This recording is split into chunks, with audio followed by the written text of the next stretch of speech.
Saudara-saudara, saya ingin bertanya kepada Anda, tahukah saudara berapa harga tiket untuk bisa menyaksikan konser seorang diva?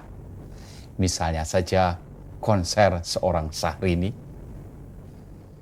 Di tahun 2018 saja, uang yang harus dikeluarkan seseorang untuk bisa menghadiri konser Syahrini adalah 25 juta rupiah. Tidak terbayang bukan betapa besarnya? Tidakkah kita menjadi heran? Kok ada orang yang begitu tergila-gila dengan klub sepak bola tertentu sehingga berani menghabiskan uangnya sedemikian besar hanya untuk melihat bagaimana klub itu berlatih di negara asalnya. Dan saya kira masih banyak hal-hal yang lain yang menjadi contoh kegilaan menurut saya. Banyak orang rela mengeluarkan uang demikian banyak dan menyediakan waktu yang begitu panjang untuk sekedar berjumpa dengan orang yang dikagumi atau sosok yang diidolakan atau klub-klub yang dicintainya. Bukankah itu tindakan-tindakan yang boleh dikatakan luar biasa? Orang-orang Galilea, Yudea, Yerusalem, Idumea, Tiros, dan Sidon datang dan mencari serta mengikuti Yesus.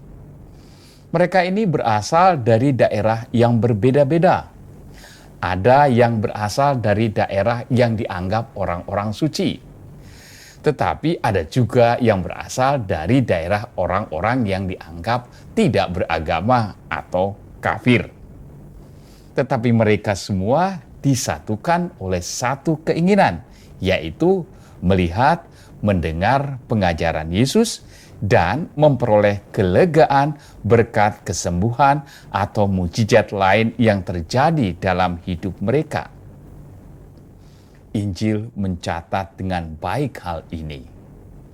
Dikatakan orang-orang itu mencari Yesus setelah mendengar segala yang telah dilakukan Yesus.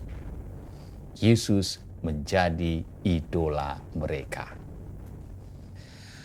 Apa yang dilakukan Yesus sekarang ini tercatat dalam kitab suci.